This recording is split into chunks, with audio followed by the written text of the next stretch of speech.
We are extremely thankful for the rains received here at the Proving Grounds during the past few days. We've been pushing hard to get seed in the ground and take advantage of those rains. Growing Deer is brought to you by Bass Pro Shops and Cabela's. Also by Reconics, Trophy Rock, Eagle Seed, Nikon, Winchester, Lacrosse Footwear, Flatwood Natives, Morel Targets, Non-Typical Wildlife Solutions, Hooks Custom Calls, Montana Decoy, Summit Tree Stands, Drake Non-Typical Clothing, RTP Outdoors, Yamaha, Fourth Arrow, Scent Crusher, iScope, Mossy Oak Properties of the Heartland, Hunter's Blend Coffee, Motorola Lighting Solutions, Scorpion Venom Archery, Code Blue, Decode, G5 Broadheads, Prime Bows, and Redneck Hunting Blinds. Just before a rain was forecast the other day, I took Owen, our newest intern, out to a food plot we call Boom Back to broadcast Eagle Seed's Fall Buffalo Blend. If you listen closely, you're probably hearing thunder in the background. That's why we're out here. We're gonna hand broadcast some seed in this small plot we call Boom Back. Boom Back is extremely rocky, even for the Proving Grounds. I plan to use the broadcasting technique to plant this rocky plot, and the best time to use that technique is just before or during a rain. A lot of ground can be covered rapidly with an over-the-shoulder broadcast seeder. I've used this technique in small hidey-ho food plots for years, and it's a great feeling when you're spreading seed and hearing thunder in the background.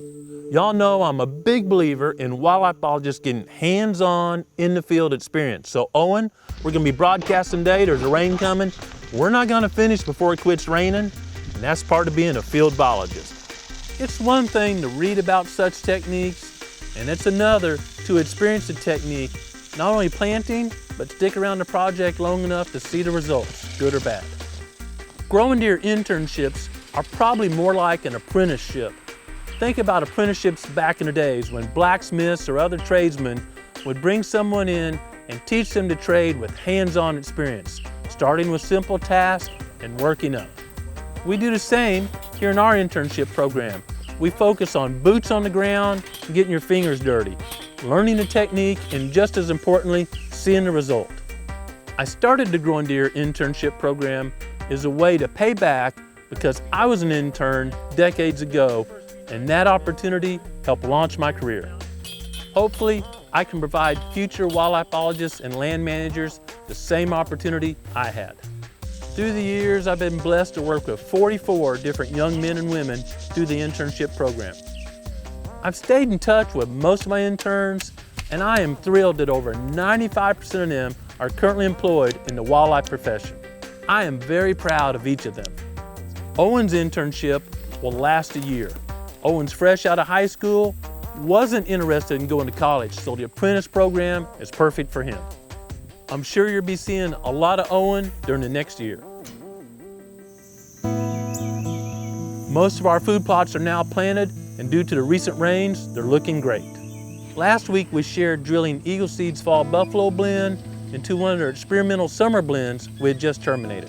The Genesis drill knocked over much of that terminated crop and created a great mulch layer for that plot.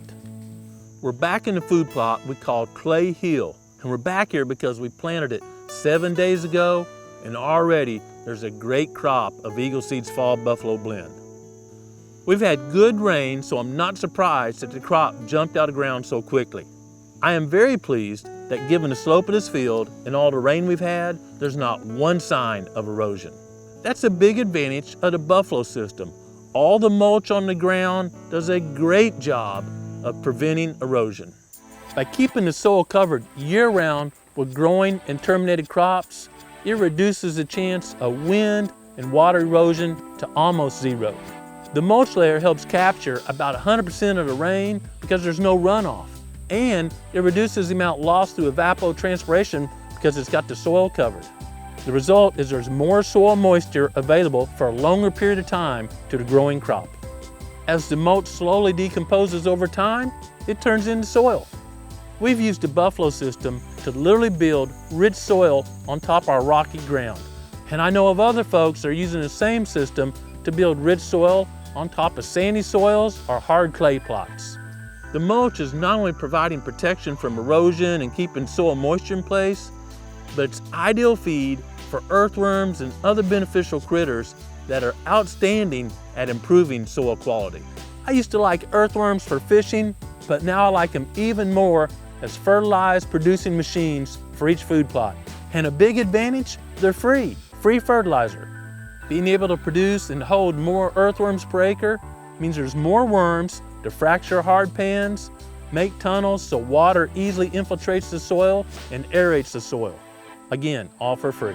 This plot's clearly off to a great start, but what's even more impressive is we haven't added any lime or fertilizer in more than 5 years. Think about the cost savings and the time savings of not needing to add lime or fertilizer. The mulch also does a great job of suppressing weeds, which greatly reduces the amount of herbicide necessary. Mulch on the ground, built-in fertilizer, maintaining soil moisture, and reducing weed competition. Only thing left is climbing and stand behind me and hunting deer. Archery season opens here in Missouri in about 15 days.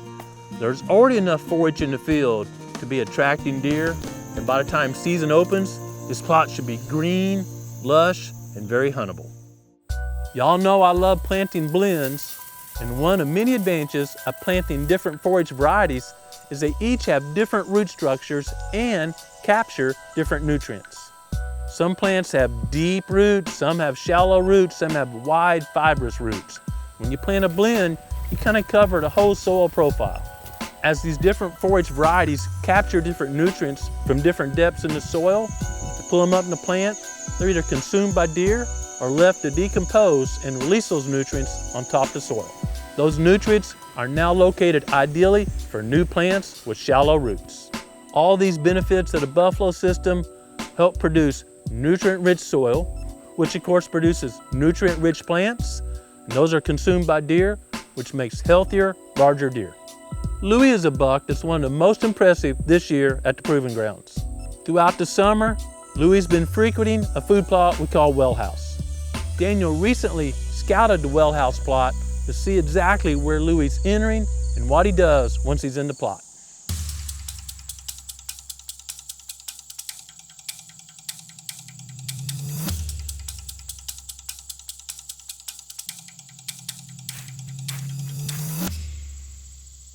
Based on Daniel's observations and lots of Reconyx videos and pictures, we moved a blind so it'd be in range of Louis' pattern. We wanted to get it located at least a couple of weeks before season so the deer would acclimate to the new blind in the middle of the field.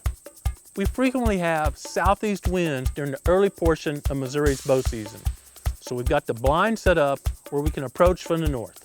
Hopefully, Louis doesn't change his pattern between now and the opening of season, and we can get a closer look at Louis soon. If you'd like to stay up with our current hunting and food plot techniques, or see if we connect with Louis, please subscribe to our free Growing Deer newsletter. During this rush time before hunting season, it's important to remember to slow down and enjoy creation, and more importantly, take time every day to be quiet and listen to what the Creator is saying to you. Thanks for watching Growing Deer.